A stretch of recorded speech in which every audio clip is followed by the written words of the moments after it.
ഇന്നലെ രാഹുൽ ഗാന്ധിയുടെ റോഡ് ഷോയിൽ കൊടി ഉപയോഗിക്കാൻ പറ്റാതായ ലീഗിൻ്റെ അണികളുടെ വിഷമം വലിയ ഒരു ദുഃഖമായി മാറി. ഒപ്പം തന്നെ എതിർ രാഷ്ട്രീയ കക്ഷികൾ CPM ആണെങ്കിൽ ഈ വിഷയത്തെ സംബന്ധിച്ച് ലീഗിനെ കുത്തി പറയുകയാണ്. എന്തായാലും ഇന്ന് PK കുഞ്ഞാലിക്കുട്ടി ഇതിനെല്ലാം ഒരു മറുപടി പറഞ്ഞിട്ടുണ്ട്. ഇപ്പോൾ വയനാട്ടിന് പിന്നാലെ ആലപ്പുഴയിലും ലീഗിൻ്റെ പതാകയ്ക്ക് അപ്രഖ്യാപിത വിലക്കേർപ്പെടുത്തി കോൺഗ്രസ്.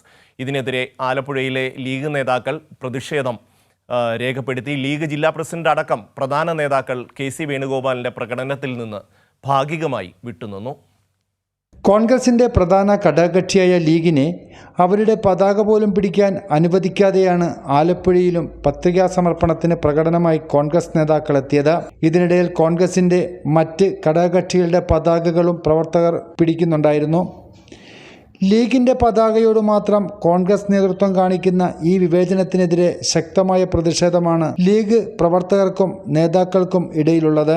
ഇതിൻ്റെ ഭാഗമായാണ് രാവിലെ നടന്ന പ്രകടനത്തിൽ നിന്നും ലീഗ് നേതാക്കൾ വിട്ടുനിന്നത്.